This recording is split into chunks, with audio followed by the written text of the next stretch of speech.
Okay, hello everybody. It seems like we are doing this again, a live stream. I just want to make sure the tech is ready before I fully get into this. So let me know if you can hear me. I can hear myself, so that's good. Let me just mute this YouTube here. Okay.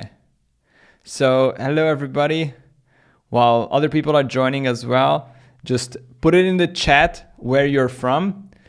My name is Dave. I'm from Hungary and I'm streaming live from Budapest on this webinar. So thank you, Jacqueline, for the confirmation. Thanks, Brian. It's so good to see you guys here. And yeah, let me know in the chat where you guys are from. And we're gonna get right into this. I see already 36 people watching. Hi, Remo from Switzerland. I'm gonna give people like a couple minutes, so we're gonna start at roughly like 02. Make sure we can cover everything. South Africa, can hear you. Switzerland, a lot of people from Switzerland.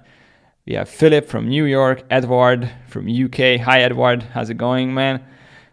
Mikhail from Poland, Jacqueline from UK, Brian from British Columbia, Canada, Gary from Abu Dhabi, wow. And Galagolas George from Switzerland, Tom from Minneapolis, Ali from the UK, Adam is from Hungary as well. Hi, man. Cornell from Bingistan. Wow, that's a country I haven't heard before, but that's amazing. A few people from Hungary. Hi from Boston, Turkey. Hi, Utku. Nice to see you here. Dale. Prompt executive from Texas, Richard from Tasmania, 3 a.m. here. Wow, that's dedication. Thanks a lot, Richard, for tuning in from in such an early or late hour, depending on if you already slept before. We have 50 people now. It's amazing, guys. I'm gonna get right into this in like one more minute. Samir from Morocco, nice. Hi, Samir. Wow, a lot of people here, global community. It's so nice to see all of you guys tuning in. So, this live number count is killing me. Like how many people are watching. I'd rather set it up in a way that I don't see how many people are watching me right now. Yeah, okay, this is better. All right, so we're gonna get into that. Just so you know, I am monitoring the chat throughout this entire webinar. So if you have a question, you can put that in there and I will either just answer it real quick or towards the end, we're gonna have a Q&A session so you can share your questions there as well. All right, so what we're gonna talk about today is AI agents with memory. I wanna make sure I'm also recording. Yes, that's perfect. So AI agents with memory. And as like a little introduction exercise, I want you to, I want you to type me in the chat if you have ever experienced where a scenario where ChatGPT generated information to you that was false, but presented them as truth. Like you are maybe an expert in that field and you knew that was total bullshit, but ChatGPT still said with like total conviction, like, hey, yeah, this is the situation. Type me in the chat if you have ever experienced this kind of hallucination before.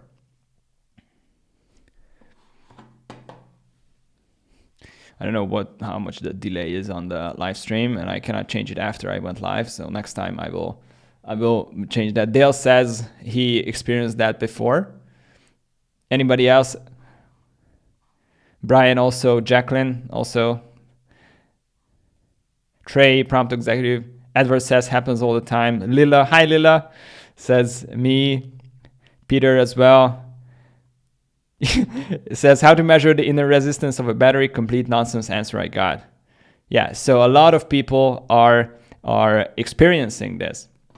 And there was actually a pretty funny, sort of funny story that happened in the US where when two lawyers actually, Steven Schwartz and Peter Loduca, were fined for $5,000 during like some kind of trial because they used fictitious cases, 6 fictitious cases that were not even existent, and they were relying on ChatGPT. So this was back in like mid 2023, and they had to pay a $5,000 fine, and I think they got away with it pretty easy. I think this is something that's like a good case to start with. What we're going to talk about today is, first, I'm going to show you 3 ways on how hallucination is killing your business and why uploading documents to ChatGPT doesn't work all the time, and how to connect AI to thousands of documents if you have that big knowledge base. And essentially, what this does for you is there are cases where you can save 6 figures in a year with just one AI agent. And I'm going to show you throughout this whole webinar, I'm going to show you tangible and practical ways on how you can use this, even if you're not a programmer. So this is specifically for entrepreneurs who are not proficient in programming things and building code and that kind of stuff. So very no code friendly. And I'm going to demonstrate this live. And towards the end, I'm going to show you exclusive offers, one from me as an educator and also from our education partner and software partner here, Keymate, who are now launching 2 things today. And it is my pleasure to announce these features and show them to you first. And then towards the end, we're going to do a Q&A for as many questions that you have throughout. So feel free to either type them in the chat right now as you have the questions, or just write them down, and I will get back to those questions towards the end.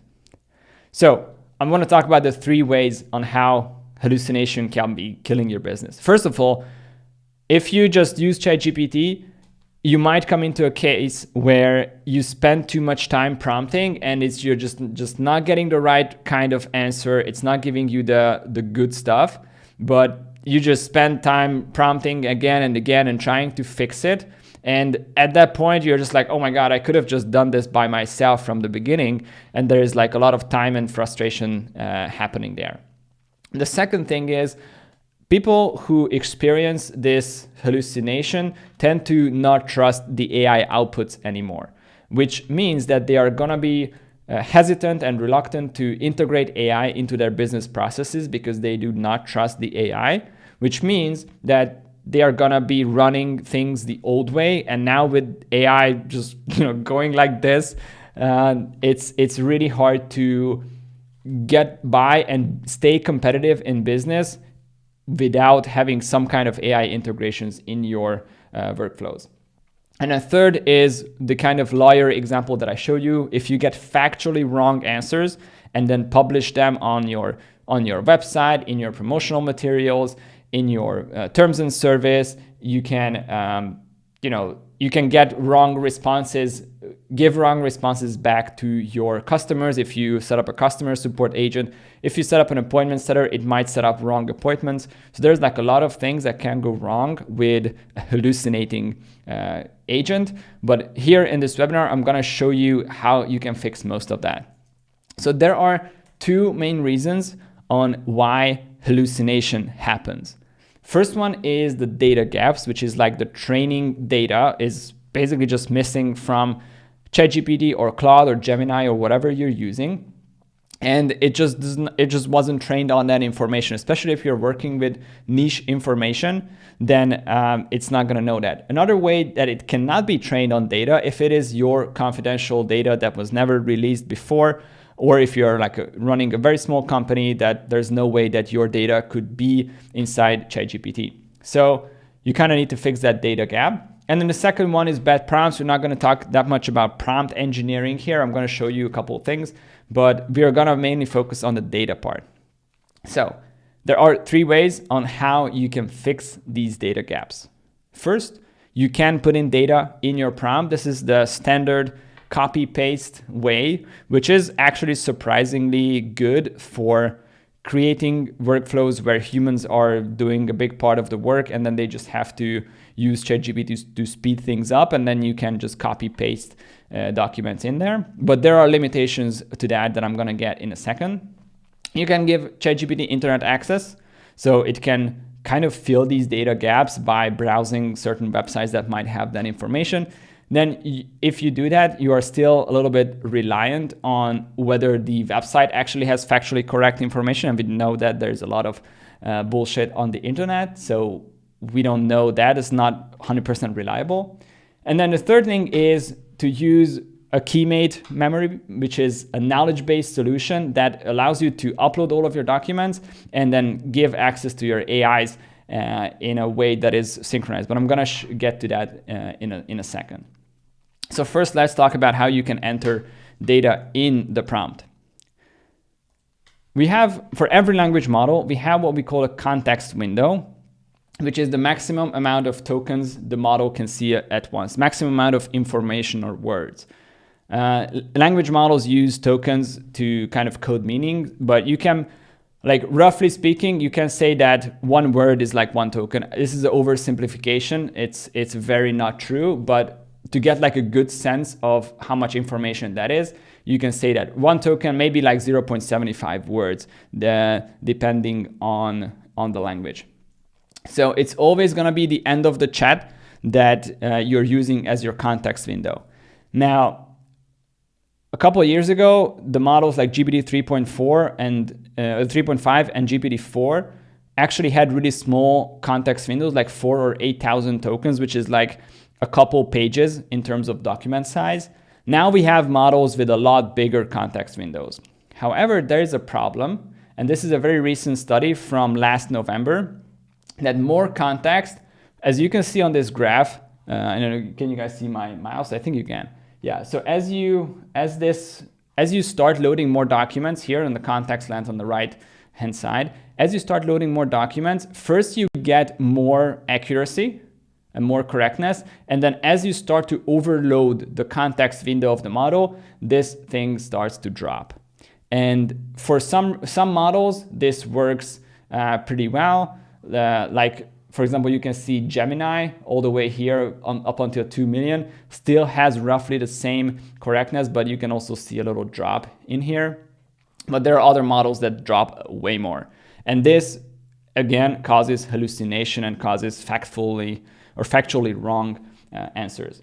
Now, this graph is a little bit complicated, so I put it into Claude, and I created an artifact. You can find the artifact in the link description, and you can just basically select the model that you want to see. They have O1 Preview, O1 Mini, and GPT-4o, Claude 3.5 Sonnet, GPT-4o Mini, Llama 3.1, Gemini, and then the other Llama. So you can see that there are some models like the Llama, especially the small one, drops very much when it comes to its accuracy, whereas other more powerful models tend to keep this a little bit better. So this means that for Gemini, for example, the one with the red line here, for Gemini, you can give it like the entire Lord of the Rings, change one word, and you can ask it to go like fish for a needle in the haystack. That's a kind of test that you can do with an AI. But what if you have more? Like, you cannot always just put everything into the context. So in this study, they kind of found a couple things that I want to summarize when it comes to the key things about the context and accuracy.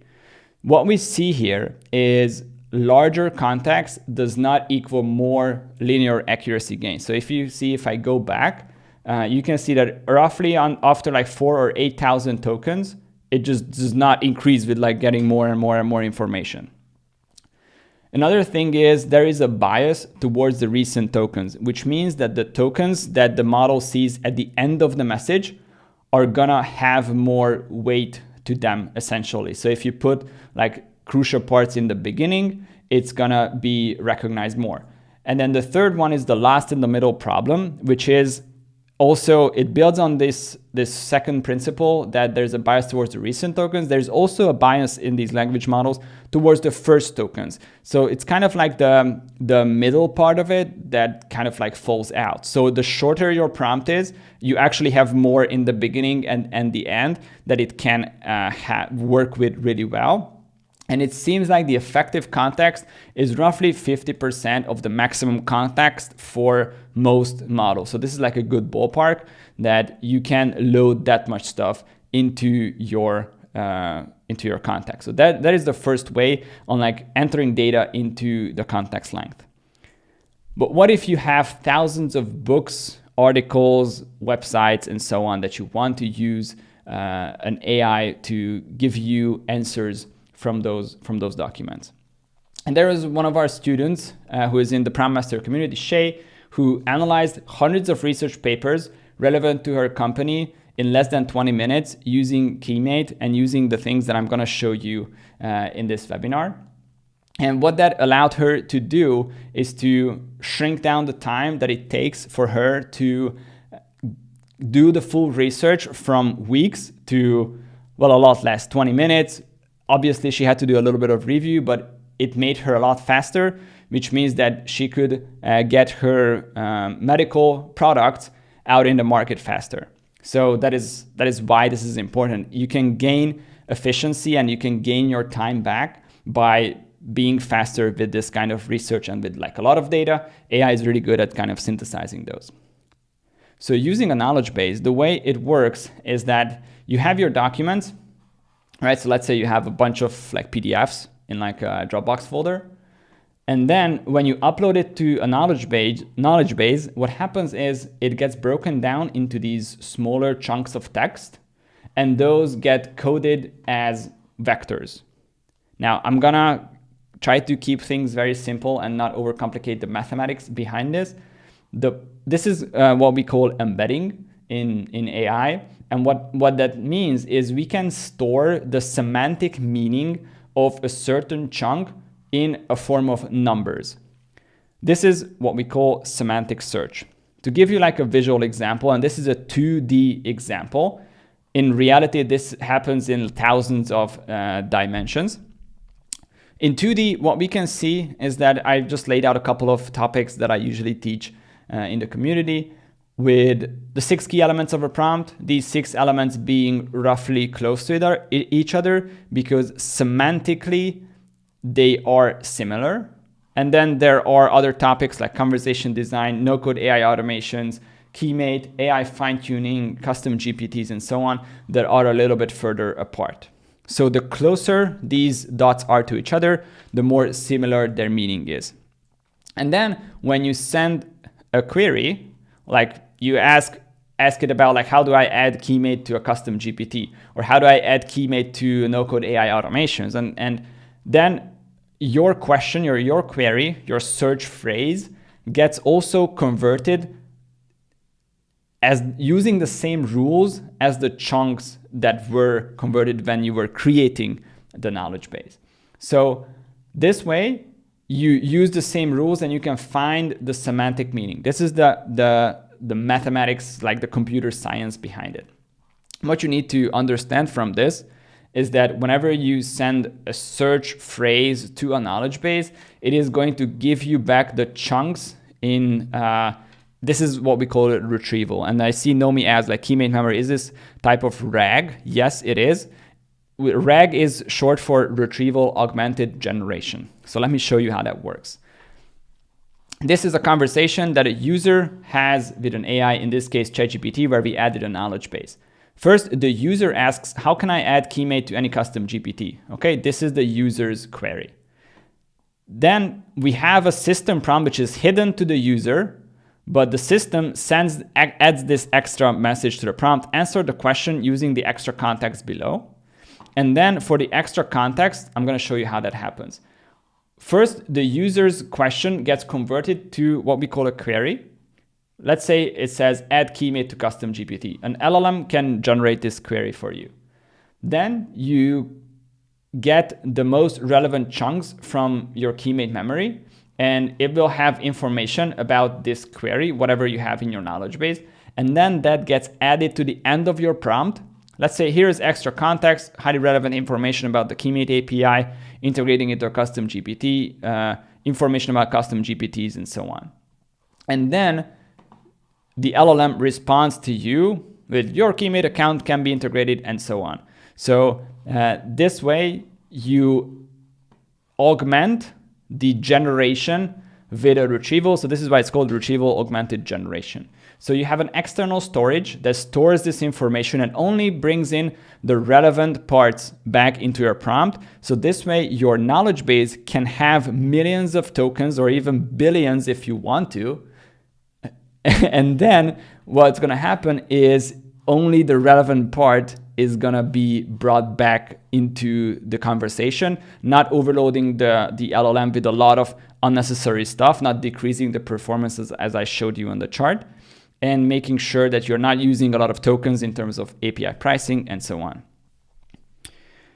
Okay, so let me show you a use case example when you are not using something like Keymate. Let's say you are either using custom GPTs or you're using the OpenAI assistants, and you have an email marketing assistant, you have a business strategy assistant, you have a social media content creator assistant, and each of them are linked to the OpenAI knowledge that you can set up. So let's say that they have like 3 files each. And then one of your files gets outdated, right? Let's say you launch a new product and then this file is not correct anymore. And then you go and then you fix it. And then you have to go and one by one fix each document. If you have 5 or 10 of these custom GPTs, it's not a big problem. It just takes you time. But if you have more systems trying to use the same knowledge, this is going to get really out of hand, and changing just one file is going to take you hours.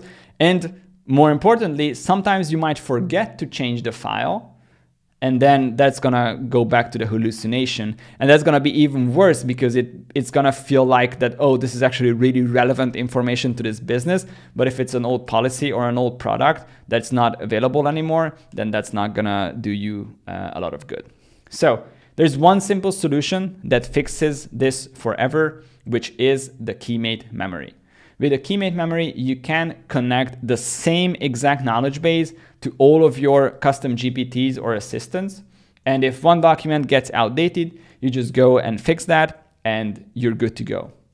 This means that you can also connect the Keymate memory to the assistants, to the custom GPTs, to your agents and automations, and even use the Keymate website to access the same corpus of knowledge that is your intellectual property, your books, your whatever knowledge you have, your SOPs and so on.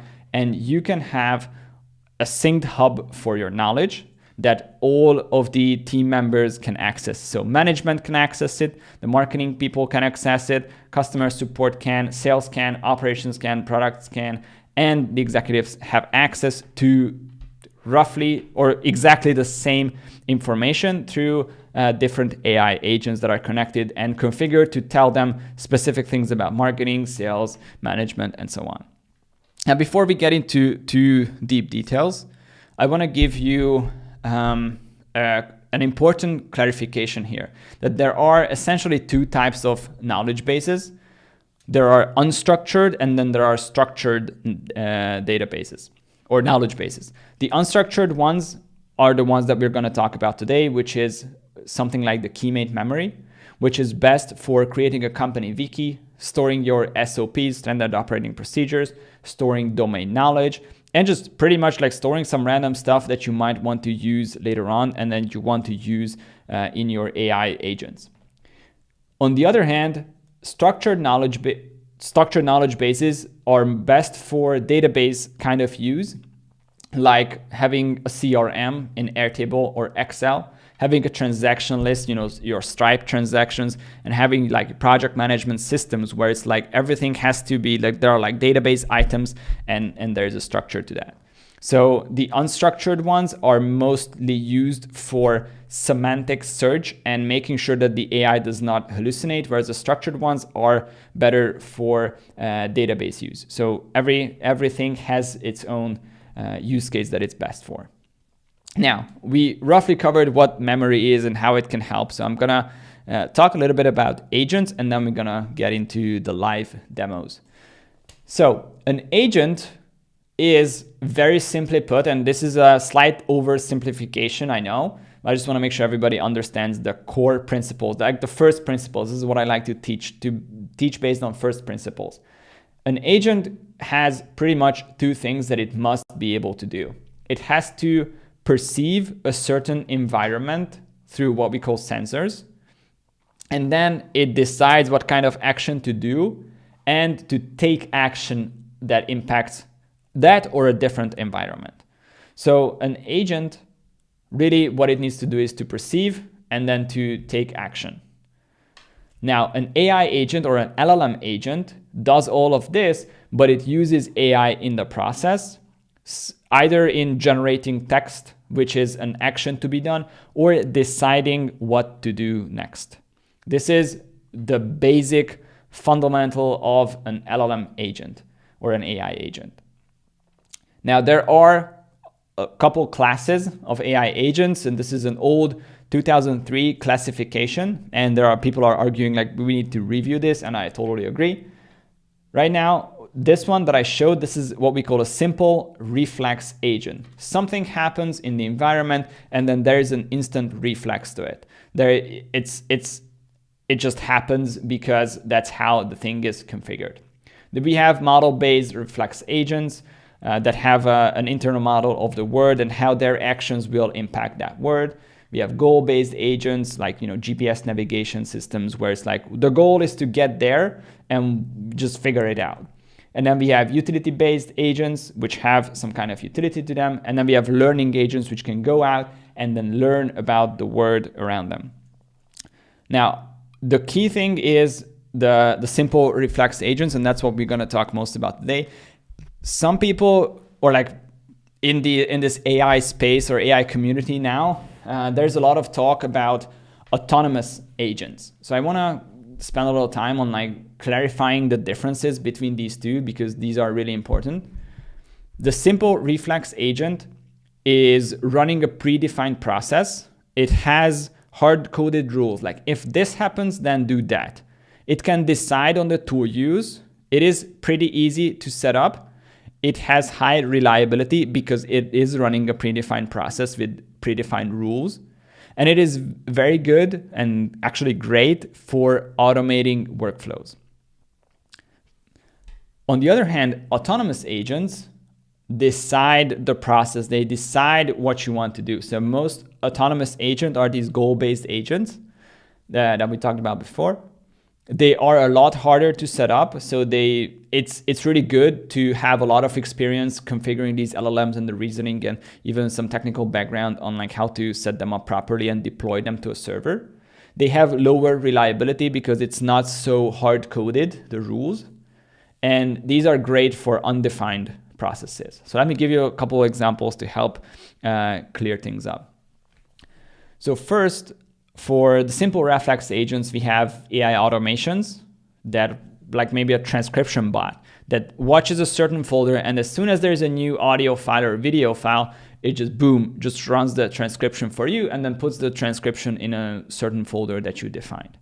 You might have an invoicing agent or invoicing bot that takes the transaction information and sends it to a financial backend or API to issue the invoice. And maybe it uses some kind of AI to structure the information from an unstructured way to a better structured output. And then we can have customer support agents where if a new email comes in, then based on these rules, write your response and send the response to this person. Or if they are asking for something like a refund, then go and trigger the refund if you can. So there is a little bit of, it's not there's like all of them are like on a spectrum, so there's a little bit overlap. You can basically create an autonomous agent from a simple reflex agent by adding more and more tools and more autonomous decision making to it. So it's more like these are on a spectrum, where like maybe a customer support agent, the more tools it has, the better the more autonomous it is going to feel like. And then we have for example, a content repurposing AI that can take long form content like an email newsletter and then repurpose it into LinkedIn posts, X posts, and so on. For example, one that I shared with you guys in the Prompt Master community that you can just like download, and some of you have actually set it up, and it can just generate like 20 pieces of content for you per day. So it's actually really cool. Autonomous agents, on the other hand, are more like these autopilot kind of agents, where, for example, with the OpenAI operator, I don't know if you guys saw the video on my channel. If you haven't, just don't quit now, but after you watch this video, go watch my first impressions on the OpenAI operator, which basically opens a website in like a virtual browser, and then it can click on certain elements on the website. So you just tell it to like, hey, book my tickets to Hawaii. And then it can just go and figure it out, ask you a question like, hey, when do you want to go? How long do you want to stay there? And then it's going to actually just do that without you having to configure on like how to call the API endpoint for the flight company. So that is a lot more autonomy, but it's still like somewhat semi-autonomous because it's still asking you for input and so on. And then the other one is OpenAI Deep Research or Perplexity Deep Research, which you give it the goal on like what you want to do in terms of like what's the end result of an ideal research for you, and then it can just go and do that entire research. Or another tool that I'm experimenting with right now, I found it recently, is SEObotai.com, which uses a multi-agent system and it generates articles for SEO basically. And it costs like roughly $6 or $7 per blog post. So it's actually a lot more expensive than just running an API call with ChatGPT, but it is producing really high quality and really long articles. So it's even putting in like videos and like relevant videos and stuff. It's actually pretty cool. I haven't gotten myself to like put it into my website yet because I need to read what kind of stuff it says and refine it. But there is a click there where you can just like turn on autopilot and it just runs by itself and just creates the blog post for you. So AI agent architecture. Okay, so far, any questions? So far, I'm gonna pause here before I get it too deep and too technical. Here, I'd like to hear from you guys. Is this easy to understand? Should I slow down? Should I like speed things up? Is it boring? What's going on? I like to gauge the room on how you guys are feeling about this, and I need to drink for my throat as well.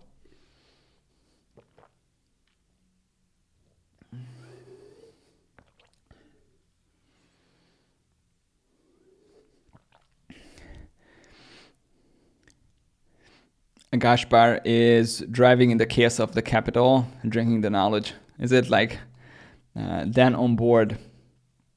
Let's go deeper in tech, Jake Dev says, let's go deeper in tech. Good pace is okay. Fantastic, thank you guys.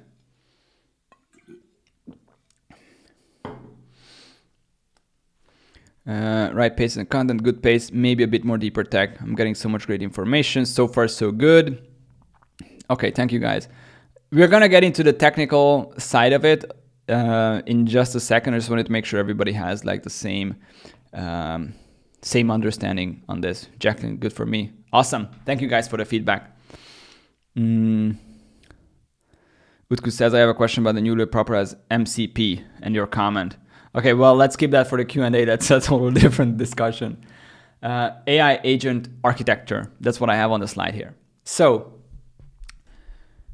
what we need in the basic sense of it for an AI agent architecture is there's a user or any environment that sends some kind of information to the agent. The agent can reason, so it like has a brain. It has memory of either documents, internal knowledge, or memory of what it did before.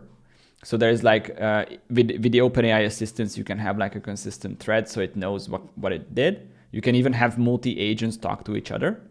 And you can have tools that the agent can use to impact that environment or to send a message back. So in a no-code friendly way, what you can do is you use an LLM like O1 or even O3 Mini or even GPT-4o to reason what is the next thing this agent needs to do if it has to. You can connect Keymate for the memory, and you can configure all kinds of tools with Make. So basically any kind of tool that Make has to take action in a certain environment, like schedule a meeting in a calendar, like upload a certain database, anything like that that can impact the digital environment, you can configure that agent to basically be able to take action on that. Now, a couple examples. The user or the environment can be email, it can be Telegram, it can be WhatsApp. Any way that you can interact with this agent works well. For some people, it's a Google Sheet where they can upload new stuff and then automatically the agent does its job. For the reasoning, you have instructions. For example, you can make this customer support start with a moderator agent that decides which support team is going to handle this request. And I'm going to show this to you later. Like, is it for sales? Is it for technical question? Is it for building? Or is it for something else? And I'm going to show you how you can set that up inside Make. Now you can have a memory with Keymate to store documents, or alternatively, to keep track of the chat history, you can maybe store the WhatsApp chats in like an Airtable or Google Sheet database. So the agent can see what it talked to with people before. So you can set that up as well. And then for tools, it's like pretty much limitless. You can write and send emails. You can modify database entries. You can respond via chat. Just like so much. There are a lot of integrations in Make, like more than 2,000. And you can also configure like HTTP requests where even if you don't have an integration, you can still do a lot of stuff. So this is the fundamental framework for building a customer support agent in this case. And to show you like a real world example, there's one of our students, Dr. Anand Dutra, who is a medical doctor, not a programmer or anything, but from the material that I teach, he learned how to create a WhatsApp chatbot that books appointments for his medical clinic on autopilot. And now he is pretty much fully booked. He saved dozens of hours on hiring and training appointment setters, and he saved thousands of dollars on employee costs every single week where his clinic is getting booked from this WhatsApp chatbot.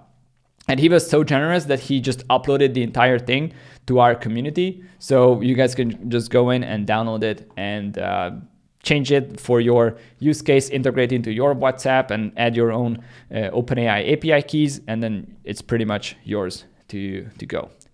Now, the next part of this webinar is about the Keymate memory features. And so I'm really happy to announce that Keymate has launched their native Make integration, which is now in early access. So if you scroll down in the video description, let me double check if I added those links. But if you click on more, if you scroll down, the second link from the bottom that says install Keymate Make integration early access link. If you click on that and you open up Make, then you'll be able to install Keymate into your Make account, and then you will be able to use it. And if you use my Dave 1 month coupon code, you will get a 1 month free. So for that, just go to the second link, which is get 1 month free to Keymate, and then use the Dave 1 month coupon to make sure that it's there. So I'm really happy to announce that Keymate has now finally launched this integration. I'm really excited to show it to you in a second. And they also asked me to tell you that if you have your Keymate files in an old UI, because they are now launching a new user interface as well very soon, those files will be migrated to the new user interface soon. But if you want to, you can just play around with this. I'm going to show this to you briefly, but if you just go to beta.keymate.ai, you will be able to test the new UI as well. But right now, just don't be scared that your files are not there. It will be upgraded once they make the full transition to the new user interface. So I have 3 features for Keymate that I want to show you. First is going to be a file upload on how you can use Make to upload files to your Keymate knowledge base. The second one is going to be a URL upload, so you can upload the text of a list of URLs into Keymate. And then the third one is actually going to be querying, so retrieving the information and adding that to your ChatGPT interactions. Or not ChatGPT, to the API interactions that you take with the OpenAI API or any other LLM. So you can use Claude, Google Gemini, whatever, it's totally up to you. So let's start with the first one, which is the file upload. And what you can do is, and I'm going to show this to you in a second, you can set up a Dropbox folder that watches files And whenever there is a new file, it downloads it into the scenario and then uploads it to Keymate. And then for a housekeeping, it's going to move the file into a separate folder. A couple examples, you can have just like a throw-in folder. And if you have a Dropbox app downloaded to either Windows or Mac, then you can just have a folder in your PC or Mac, just drag and drop the file there, and boom, it's going to be uploaded to your Keymate knowledge base in a couple minutes. You can have a client upload folder that you can share with one of your clients, and only the client specific content belongs in that folder. So in Keymate, you can have multiple collections unique to each of your clients. So let's say you run a marketing agency and you have like 10 clients, then each client can have its own folder. So they can upload their stuff there, or you can also upload stuff there, like client meeting transcripts. Maybe they have some assets that they upload. That's not gonna really be important. Like with images, it's not gonna work with Keymate. I'm gonna tell you that in a second why. But with previous copy that they have, any kind of strategic documents, you can build that up for a client inside Keymate, and then you can give them access to those specific documents to chat with them. So that's a big use case for storing your files. You can also set up an automation where if you just email yourself a file with the text in there, upload to Keymate, then it's just gonna take the attachments and upload them. Or you can just have a company wiki where you just upload all of your SOPs for onboarding. And then if a new person comes and they can just ask about these things, you can upload documents for legal or regulations specific to your industry, make sure you comply, and so on. So these are just a couple of thoughts on like how I use Keymate and also what you might be able to use it for. I'm curious if you guys have like a thought on how this might be used. Feel free to put it in the chat. And a couple important notes before I go into demo and actually show you how to set this up is that only use PDF files for now, and only the text will be actually used. So if you have an image, just make sure you, like in the document, just describe it and add the reference that you can find it on like page 74 or whatever, because the image is not gonna be chunked and embedded into the vector space. You're not gonna be able to like get it back from the knowledge base. Another important note, and I have a good sense that roughly half of the people watching here have some kind of ADHD. And this is because I know that a big chunk of our community also is like self-reported ADHD. Entrepreneurs also self-select for ADHD. And so I want to make sure, I really want to emphasize this. Keep stuff organized from the very beginning, because if you don't, then things are going to fall apart and things are going to get messy. So make sure you set up your folders nicely and keep everything organized, all of your documents and so on. And the third thing is, this is not going to be synced. So if you remove a file from the Dropbox folder, it's not going to remove it from the Keymate knowledge base. So to delete the file if it gets outdated, for now, you will need to go to the Keymate website. So I'm going to quickly switch my screen. And now we're going to get into actually building stuff. So I set up a demo scenario so I can show you guys how this works. Just give me 1 second to, yeah, there we go. All right. So here is the scenario. You can see that this is the one that I just showed you before, and we are inside Make. How many of you, like, type it in the chat, me, if you have used Make before and if this interface is, or put in a yes if this is familiar to you, and put in a no if you haven't used Make before and you don't know what kind of software this is and what I'm doing here. So put a yes in the chat if you have used Make before, and put a no if you haven't used it, so I know how deep I need to go into details here. Ludwig says yes, Jacqueline yes. We have 3 yeses now, 4 yes. Edward and Derek says no, so 4, 5, 5, 5. Michael asks N8N. No. Okay, a lot of people. So we have roughly a little bit more people towards the no than the yes. No, but seen others using it. Okay, I'm gonna give you guys a 2-minute crash course on what Make actually is. So Make is a workflow automation software. What happens is we go from left to right.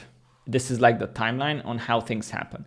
And each of this circle is like a module that does one simple thing that it is designed to do. So this module, for example, it can watch files.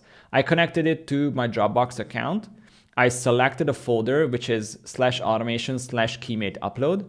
I can set it, in this case, to watch the subfolders as well, yes or no. And I can set the limit on how many files I want in this case. So every integration is gonna have different settings. What this does is this listens if there is a new file in this Keymate upload folder. And when there is, it's gonna start the next step. This step is about downloading a file. So here in this file path, I set path lower, which means I referenced from the previous module. As you can see, if I hover my mouse, the other one starts to like pulsate. So you can see that that is from this one. So this is gonna give it the path on where to download the file from. So this guy downloads the file. And then in Keymate, I can just select which file I want to upload, because this module is going to upload the file. I can select which collection to use.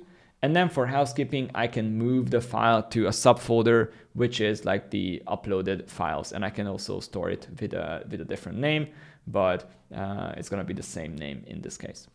So this process is gonna go from left to right, and the modules that come after have access to the responses from the previous module. So let me show you how my Dropbox folder looks like.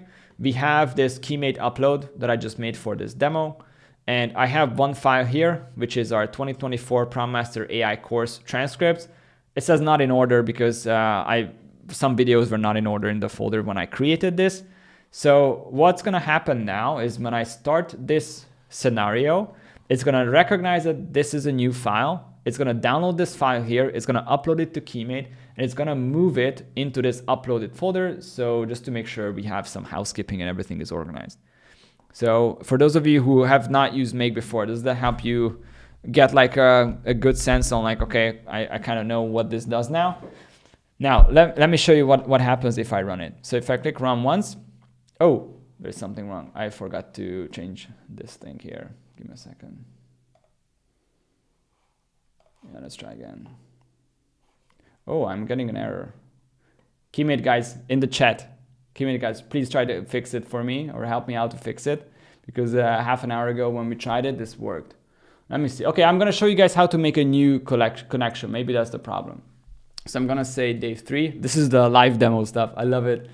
I love it so much.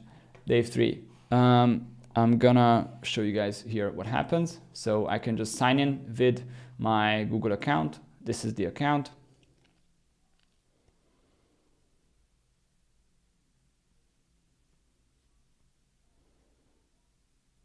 And now I have Dave 3 integrated here. So let's see what happens. There we go. Now it's working. So my integration got kind of like messed up here.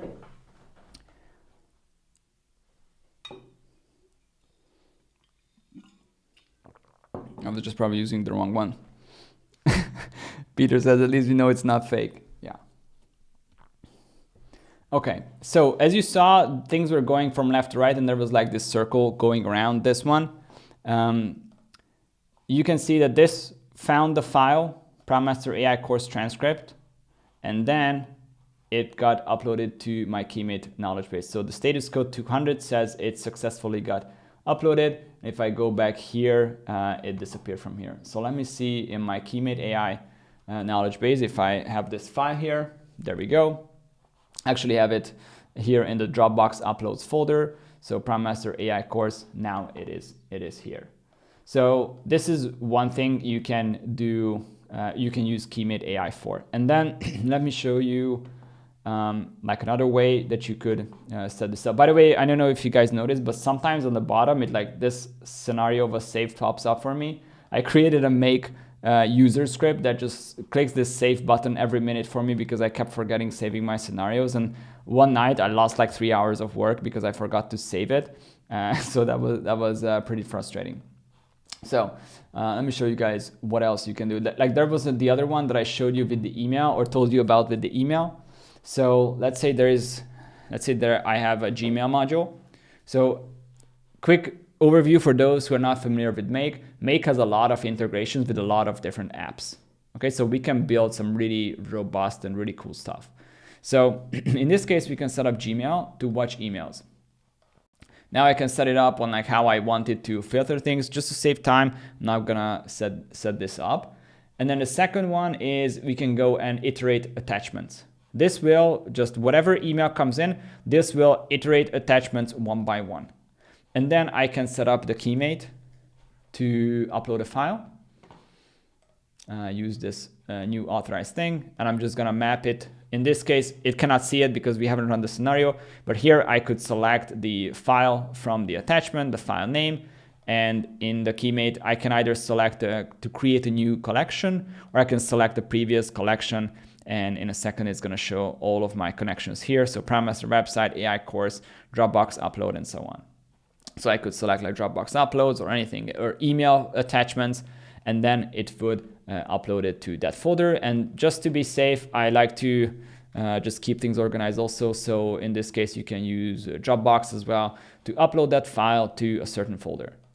So it doesn't matter how you connect this, it will work. It would also work if I didn't have the Keymate here, and I would just upload this file to that exact same Dropbox folder to what was this one, right? So where the previous scenario begins, if I can have that as either an endpoint or just in the middle of my scenario somewhere, that will automatically trigger that. Florian says I need that script. Florian, you're a member in the community, and I share that with the community. So go to the community and you can just download it. And it is a Temper Monkey script. You need to install Temper Monkey here, and then this is the code for it that I wrote with ChatGPT in like 2 minutes, and it just clicks the save button every single minute. So it's actually pretty useful. So it's in the community. You have access to that. All right, let's go back to the presentation that I'm gonna show you guys the next use case. I just wanna make sure. I planned this webinar to be roughly 75 minutes long, so I just want to make sure I can cover all of my grounds here. There we go. Second feature is the URL content upload. So what you can do here is that you can have maybe in a Google sheet, have a bunch of URLs, and then whenever you enter a new URL there, it's going to instantly upload that to your Keymate knowledge base. So you can scrape your own blog. You can periodically upload RSS content from any news site, anything else. You can have, and this is, I tested, it's really cool. You can have ChatGPT deep research, do some research for you, and then at the end, ask it to respond with a list of URLs in a table format. So then you can just copy paste it right into your Google spreadsheet, and it's gonna be uploaded to your Keymate knowledge base. Or you can collect competitor landing pages. You can create like a copy swipe folder to see what kind of language your competitors are using, and maybe brainstorm with ChatGPT on what kind of language you should be using, or just do like any kind of competitor analysis. There's like a lot of ways that you can do this. I just wanted to give you a couple things or steps for inspiration. Now let's go back and I will show you this one as well, how that works. Give me 1 second. Here we are back in Make, and this is my Google Sheet scenario, not shit, sheet. So I have this Google spreadsheet that for now it has just 3 links. I just copied 3 random links from my website. And let's see this one. What this does is this Google Sheets module is going to trigger when there is a new row in this spreadsheet. And you can see I uploaded it in a way that this looks for this specific sheet. There are rows and it only runs one at a time. And then the URL, here I can just select the URL from the previous module. And then I select the Prompt Master website collection, and I will update the row number from the previous one just to set the status to done. So as you can see now in my Keymate sample demo knowledge base, the Prompt Master website is empty. So if I go back here, I just want to make sure I run it from the beginning. Right, so I just select all, it's fine, and just run it once. Oh, this gave me a jump scare. Okay, just let me try again. There we go. So it's running that one row. You can see it says done, and you can see in Keymate in a couple seconds, or maybe I just need to refresh it, that there we have it. Now this one is uploaded, and I'm going to show you the querying on how that works and why that matters. So basically, I can just use this spreadsheet from now on, just add a bunch of URLs here. Like if you have a signed map, you can just put all of your URLs here. Boom, you instantly have all of your content or your competitors' content or any kind of research. I know a lot of you guys do a lot of research here. So having this and just uploading it automatically, I think this is a huge time saver, and you can just keep it, turn it on, run it every hour or so, and just populate your knowledge base with files, or websites. So that's another feature from Keymate that is now available in the native integration. And I'm just gonna go back to my presentation one more time. I should have set this up a little bit better, but whatever. There we go. So this was the knowledge upload. And now the final feature, which is querying your knowledge base. So this is my best recommendation, is to set it up in a 3-step process. First, this tools is gonna be just whatever the query would be that's coming in from email, text, message, WhatsApp, whatever it is. Then you have a GPT, an assistant that creates the query sentences first, and then those sentences get sent to your Keymate knowledge base, and then you add those chunks into ChatGPT or into the whatever language model you use to send the original query from the user and the chunks from this LLM to that. This is why I showed you, let me just go back for my slides to kind of like remind you this slide. So you will have to say this system message, add the user's query, and then add the relevant context. This is the chunks that you get from Keymate. And this is the part where you will use the first LLM to just generate the queries. Sometimes you might be able to skip this step, but it's better to keep this in for, like, if you get like a weird email that is like super long, and you just need to kind of clean it up to send relevant queries. Okay, so let me go back here. Okay, so in this case, we're gonna use a 3-step process. The Keymate module is only used to send back the relevant query chunks. Now, a couple of use cases. Richard says, you have been solving all the problems I didn't even know I had yet. This knowledge is gold. Thank you very much, Richard, for sharing that. It makes me really happy as a teacher to hear that. So use case examples, it's pretty much any RAG use case. RAG stands for Retrieval Augmented Generation. For customer support, community success, coaching chatbot, this is amazing. You just have a chatbot that people can chat with, use your internal knowledge, and then you can send back the responses. You can do market research, competitor analysis. You can do training, onboarding, process optimization. Have all of your processes there, and just ask questions about your processes. Use it for training people, making sure that they are on track, following the SOPs and so on. You can have a customer feedback analysis. So like one of your knowledge bases could be about customer feedback, testimonials, and so on. So when you go into maybe writing some copy and you just need some marketing messaging and so on, or any kind of product feedback, then you can just query that knowledge base and get the responses back. Or you can set up the client-specific folders that I talked about, so you can get people up to speed and ask for details. Nomi asked, with Keymate, do we have any control over the chunking strategy or how many chunks are returned? Yes and no. We actually worked with this with the Keymate guys to have a simple version and to also have an advanced version that gives you control over the chunks, how the chunks are returned. I don't know if we can give how people control with the chunking strategy. If the Keymate guys here in the chat, you could help us out, that would be amazing. All right, so what I'm gonna show you now is how this works, and I'm also gonna show you the full customer support agent. I'm just showing you this image so I don't have to come back to this. Let me just go back to my website. I see prompt executives ask, what are the best ways to structure your Keymate file structures? Okay, so I'm gonna show this to you in a second.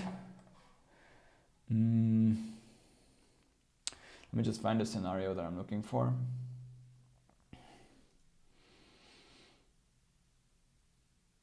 Yeah, I think it's this one. Yeah. So let me show you my file. So this is how you are not supposed to do it. Okay, so this is a course transcript that is just word by word, or like, sorry, wall-to-wall text. This is not the best way to structure your knowledge, but you will see that I can still use this to get pretty good results. So this is like one of the big advantages of using a knowledge base, is that the LLM can kind of figure it out from the context. What I recommend is to break up your files into headings and make it structured so it's easy to read for like people as well. So the same files that people read, LLMs can also read pretty well. So I would say that's the most important thing, to structure the files. Make sure you're describing everything that people might just see, because that's not important input. But that's not some input that actually gets to the knowledge base. So let me just go back here. Okay, so I have an automation set up that I do not have the previous step, okay? And let me see which document I want to query. Let's see, Dropbox uploads. Yeah, I'm gonna get rid of this file. It's a little bit outdated. I just used it for testing, and we're just gonna use the PromPtMaster AI course transcript. Go back here. And we're gonna ask, what are the 6 key elements of a prompt? Now the correct answer is, and those of you who took my prompt engineering course know this already, context or persona, task, examples, restrictions and constraints, what is considered good, and steps to achieve the goal. So what we have now here for Keymate is I'm just sending this query, because now here I'm controlling the query. I'm just writing a short one. And then here I can select, I think it was the Dropbox upload. Yeah, Dropbox uploads collection. And what we're gonna do is, here we have the GPT. I'm gonna use GPT 4o. Okay, Florian, you say you didn't fully understand what the OpenAI module before the Keymate model does. I'm gonna explain that in a second. So the user sent this query, answer it. This is the question that I have, like what are the 6 key elements? And then use the following response from a knowledge base. And then I have the chunks here. This is the stuff that I will get back from Keymate. So if I run this,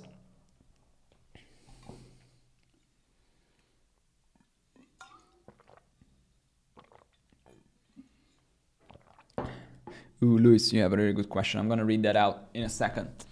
So what happens here is we receive the chunks back in text format in a decreasing order based on their relevancy.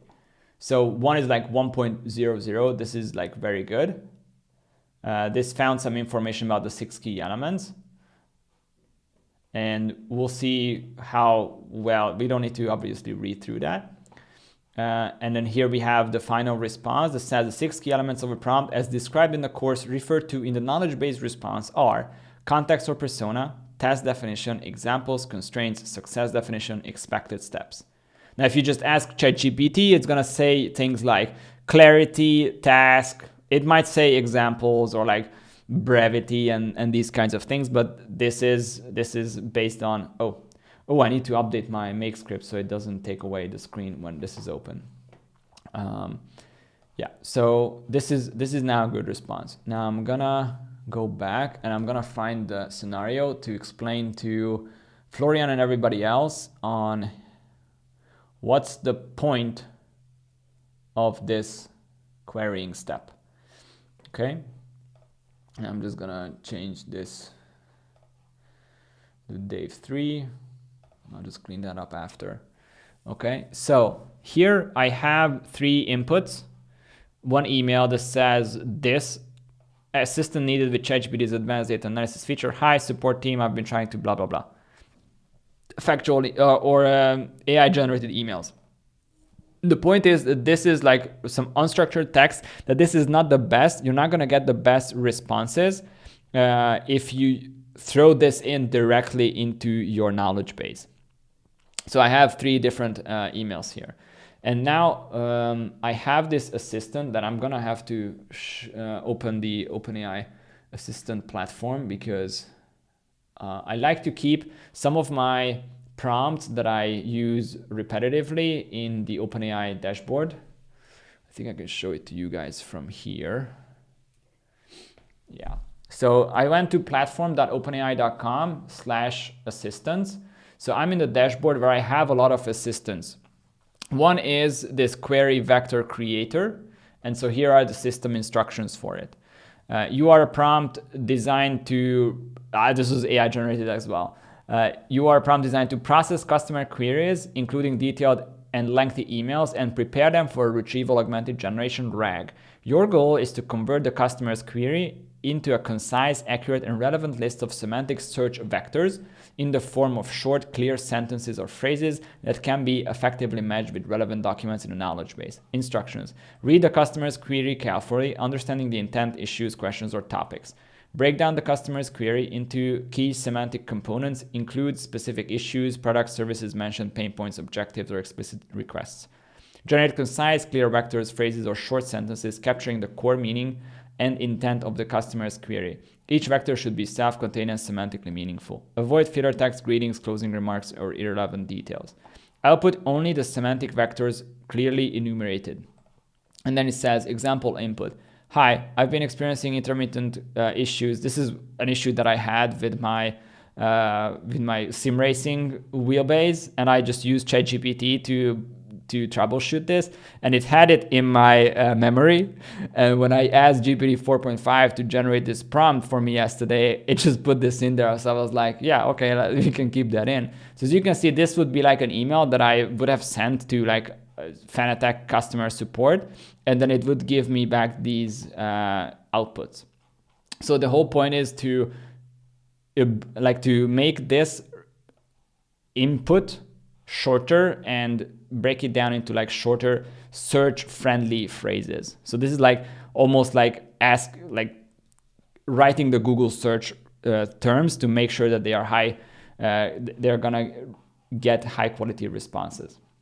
And what I set up here is I just lowered the temperature to 0.6 just to be safe. This is the how random the output is going to be. So the lower this is, the less creative the AI is going to be. And I don't want it to be too creative here to kind of make things up. Okay, so this is the scenario. So what happens is I send it to this assistant that it has the prompt, and I send the input. In this case, it's going to be the input 1. All right, so I send this message and I don't change anything else.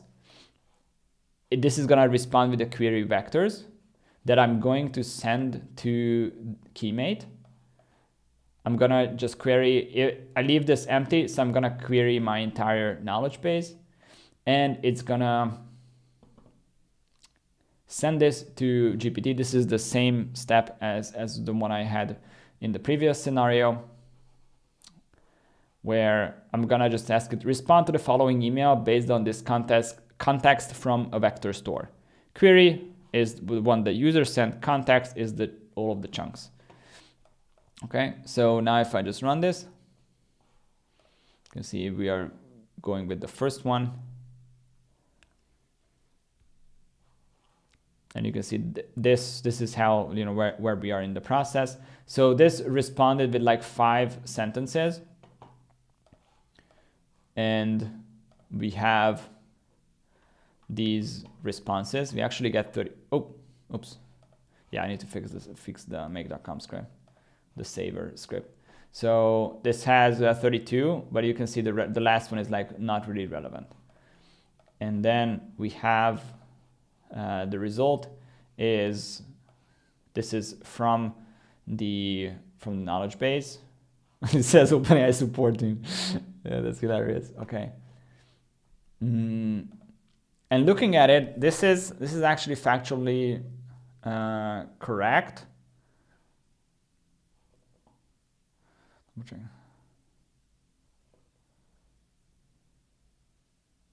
Yeah, especially this one is definitely from the course.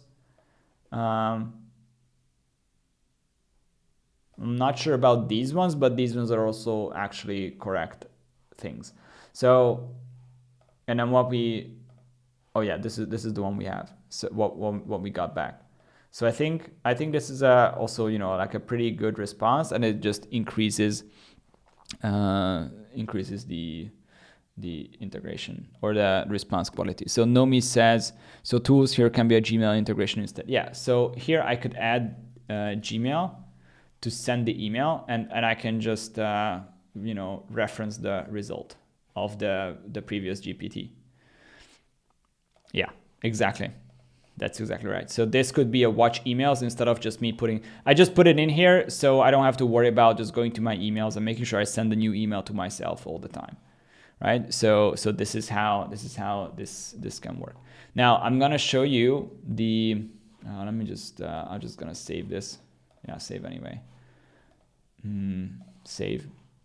And so I'm gonna show you guys the customer support bot that it's for screenshot only, so it's not fully set up. This is just for demo, but I want to give you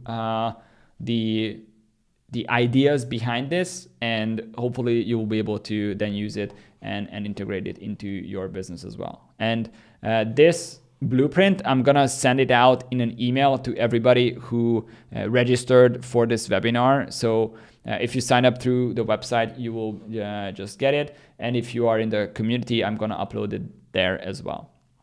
So how this works is, first module is a Gmail watch emails. In this case, it watches all email, but I could set up a subfolder that says send to agent. And then only when I manually put in an email there, then the agent would handle it. First step is a moderator GPT-4o, which in this case, it uses GPT-4o mini. This is just for testing. You can improve that to GPT-4o to get better responses. So what we have is we have a system prompt that says act as a moderator agent who only responds with a single word in lowercase letters. This is very important, and you will see why in a second. Then I say, decide which support department this email should be forwarded to. We have 3 departments in the company: sales handles requests about new purchases or upgrades, technical support, product issues, bugs, or troubleshooting, billing handles payment issues, refunds, record-related questions, other, everything else that doesn't belong there. Very important that you only respond with one word, which can only be sales, tech, billing, or other. Here is the email, and I don't have the email reference. So it's very simple. Just select the subject and you just select the body, and then boom, the email is referenced. We're not gonna run this because it's not connected to my right folders, and I don't wanna randomly process my emails. But this is the idea. This one will just respond with one word. This is just for housekeeping. So it just uploads whatever the result is. So like which support department gets the message. And then here I have set up filters. So as you can see, this is sales, the label, and this one will only run if the moderator says sales. Okay, so if this guy decides that, oh, this is a sales question, then the top line will run and none of these other ones will run. Actually, this one will run because I haven't set up the filter, but this one doesn't matter for now. This is for another educational exercise.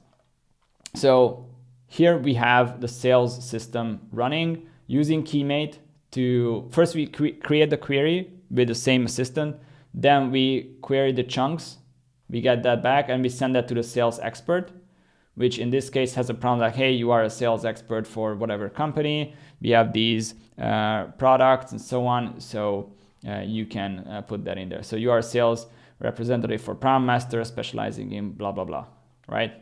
So I can configure it how I want it to respond, put in prompts on like word choice and so on. And then I tell it the incoming email again, and I say use this relevant context to respond. And then I can just update the spreadsheet with like, here's the email, and then also send it. This is just for housekeeping, and then this one sends the email. And then this last module, set multiple variables, this is just used to have access to whatever the response was here, to have access to it in the last line. And then the same goes for tech, billing, and other. Derek says, this has been most valuable. I now have context window overflow. See you in the next session. See you. Okay. So this is how you can basically have an agent that can handle these emails. So I teach a lot of this stuff inside my community, and now I want to take the opportunity to talk to you guys about that. Let me just hit play here. I'm just gonna move this to the side. Yeah, full screen. So in the community, we have a lot of people from the community here in this chat, where the way I like to say it is I help people move fast and make things. People in the community are entrepreneurs who can automate repetitive tasks without requiring any kind of coding. They can get 30 to 40% more done every single day. And this is, with the asterisk, this is based on actual research done by Harvard, Wharton, and MIT that says people who use AI well can get 30 to 40% more done. They can build AI systems that increase profits in their business, and you can get direct and personalized support from me, so in the form of being on the community, sharing stuff, and also just DMing me. So what's inside is step-by-step AI and automation courses, ready to use AI templates like the ones that I've shown you. You can download them. You get direct DM support from me. You get access to the exclusive community of 800 plus AI entrepreneurs. You get access to exclusive live events and workshops. One of them is starting tomorrow that I'm gonna share in a second. And you get instant access to all past recordings and everything. So the regular price to join is $199 per quarter, which would be a total of $796 if you paid per quarter over a year. But right now, for the next 24 hours until I start the next workshop, which starts at the same time as this webinar started, you can join for $499 per year with the coupon Keymate15. And you can find this in the link in the webinar description. So the third link from the top, the first one is just more information, which brings you to the landing page where you can read a lot of like testimonials and extra stuff, maybe if you're on the edge. And then you can join the Prompt Master community for $499 per year, and that link should have the Keymate coupon included. And again, this is only valid for the next 24 hours before we start the AI automation masterclasses, which brings me to my next slide, because this is a 6-part workshop series where I'm going to show you how you can build AI automations for your business or for other people's businesses. We're going to start with automation fundamentals tomorrow at 5 p.m. CET, so 8 a.m. Pacific. And then I'm going to show you the workflow clarity system that I use to make sure every workflow is super clear.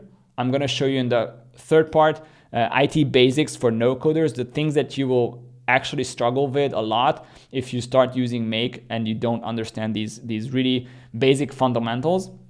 We're not going to get into writing code or anything like that. just to understand like what is a string, what is an integer, what is JSON, and these kinds of structured output things that you kind of need to understand. I'm going to explain everything super simple, just like how I did on this webinar.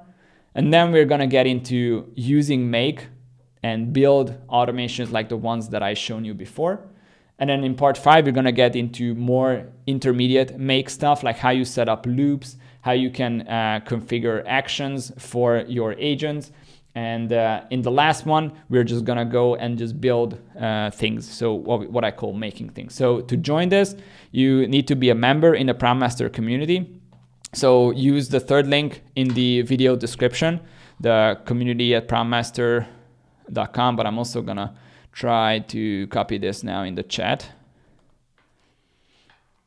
Oh, does that work? Oh, this is a YouTube redirect link. That's not gonna work that well. Give me a second. Yeah, I just have to go with that. Let's see if I send. Oh yeah, this is too long. So I cannot just put this in the chat, but you guys can find it in the description. I trust that you can join this. And also don't forget that we have the 1 month free for joining Keymate. So you can, once you come to these workshops, you can also use Keymate and test it out. If you join the community, you also have access to 3 months free on Make. So you can, if you register a new account, you can use Make for 3 months without actually having to pay for any of your operations. Thank you guys for the positive things. Like Philip says, Dave is an awesome guy. Highly recommend him. Super effective teacher, as you all have seen. Thank you very much. Prompt Executive says, highly recommend Dave in his community. It's extremely helpful. Thank you guys. So to give you guys a little like behind the scenes, this is how the community looks. We live on Circle. As you can see, there is like a community feed where there are like a lot of posts. I share a lot of stuff, things that I learn, things that I'm playing around with. So there is stuff like that there. You can also find new events. And there are like a lot of other spaces relevant to AI and automation. So you can ask questions, ask for feedback. You can share tips and use cases, and there are actually a lot of them. So we share use cases with each other all the time. So, Sora, GPT 4.5, whatever new stuff is coming out. You can share your wins and celebrate, and you can download pretty much all of the AI agents and automations that are there. And if you work with clients, you can just sell these agents to them as well. This is like a bonus. You can find the make.com autosave script there, as I talked about, and a lot of other resources. And then we have the courses. We have the prompt engineering course, which is roughly, I'd say 8 hours, 42 minutes. It's a pretty long course on the basics of how to use ChatGPT like a pro. That will give you the 30-40% efficiency. And then in the Prompt Master AI course that I'm now reworking with this AI automation program, we're gonna make sure that you guys can have the best automations. So Peter says, spam, I recently did the Prompt Master course of Dave. I gave more than I have expected. Thank you. Thank you very much, Peter. Kamel says, I highly recommend Dave 1000%.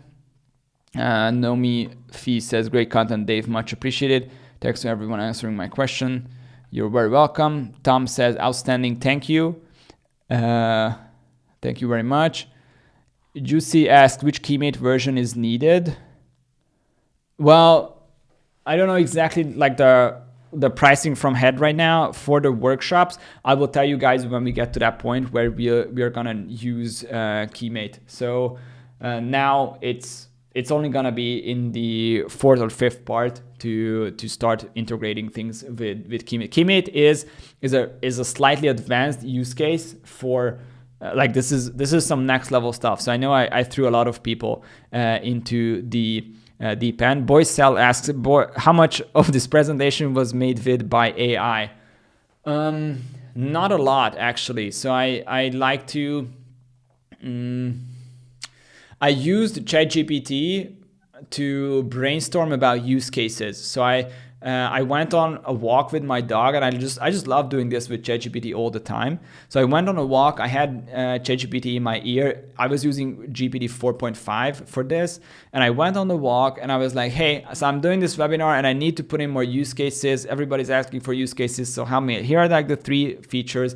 I was thinking about these use cases. Help me, like, give me more thoughts, give me more ideas, and ask me questions on like how I can put these things into the presentation. And that's how I kind of put that part together for just coming up with like more examples. Like I want to give you guys more inspiration. So, but other than that, I just made the whole thing. I love making presentations. I love designing. I love Helvetica, as you can see. I use it pretty much everywhere. And yeah, thank you guys for being here. Let's do 6 more minutes for questions. If you guys have any questions about Keymate, about me, because I just realized I barely introduced myself for some of you who just came here from Keymate and didn't know me before. I kind of always forget to do that. I just like to teach, honestly, and these basic marketing stuff and small talk, I just kind of forget that. So yeah, that's me. Thanks, Dale says, thanks Dave, fantastic as always. Thank you very much. Thank you guys. So yeah, just keep in mind that we are starting these workshops tomorrow, and before we do that, like the next 24 hours, you can use the Keymate, what is that, Keymate 15 to get, what is that? Hold on. Yeah, to get the membership for $499 per year. So make sure you take advantage of that in the next 24 hours. And here's like all the benefits that you can get. And this is what you will get. Automate your repetitive stuff. Make sure you're not doing stuff that you hate. Delegate your work to AI, build automations that you can sell, build automations that make your work faster and better. But not just automations. I teach a lot about like how do you configure custom GPTs, how do you use ChatGPT, and so on. Utku says, will this video be listed or accessible after webinar? Yes, it is going to be accessible. I'm going to send it out in an email as well. But this live stream it's a public live stream here on YouTube. So it's just going to stay there forever, pretty much. Luis, really good question. Still trying to understand when Keymate is required versus standard custom GPT. All right, let me go back here. Okay. Here. So imagine that these things, you guys can see my slide, yeah. That these things are custom GPTs where you have your OpenAI knowledge. So if you have a lot of different GPTs, you want them to use the same knowledge, and then the OpenAI integration is kind of going to fall short because it is not in sync. So as the file gets outdated and then you fix it, you have to fix it one by one for each of the other ones. However, if you integrate Keymate into that, then you can have the same file system across all of these. There's another thing that there are serious limitations on how many files you can upload. I think last time I checked, it was like 10 files for a custom GPT, but beyond that, you cannot connect that to the custom GPT. However, you can connect the Keymate memory to a custom GPT. So this was actually a kind of like part 3 of a 3-part webinar series we did, but we started before with my previous co-founder partner, who has since quit the business, to build AI automations. I taught him so well about running an AI agency and building automations, and he was just like, yeah, okay, I'm gonna just do this. I don't care about education anymore. So we did 2 sessions. First one, we talked about how you can use the Keymate GPT, because Keymate does have a GPT. And in the second one, we showed how you can integrate your Keymate into your own custom GPT. So if you guys can go to my my channel. I think those are also uploaded here on YouTube. I don't know exactly right now if those were private or public. I think they were public. If they weren't, then I'm just gonna make them public so you guys can also watch that. And Luis, if you don't find it after like a couple days, just shoot me an email and I'm gonna send that to you. So this is why, like, if you have Keymate with all of your files, then you can query those files inside custom GPTs. You can query it from OpenAI assistants. You can query it from the Keymate website, and you can query it from your agents and automations as well. So that's why it's like you can have like a central hub for all of your stuff, a single source of truth that has all of your wiki and all of your stuff and SOPs just sitting there and just working. Like that's the whole point. I think that that's the best way that I can say that. All right, guys, thank you very much for all of you for being here. I see we still have 50 people who joined, and it's great to see you guys. I'm really excited to host the AI automation series tomorrow. So if you in the meanwhile decided you do want to join this membership, you know where to find it. I'm also going to send it out in email after this webinar is over, so make sure you know how to join. And I'm also going to send out the automation and any other relevant links that I talked about in this webinar. So thank you guys, for all of you for being here. I'm gonna say goodbye, and I'll see you guys inside the community. So take care, everybody. Bye bye.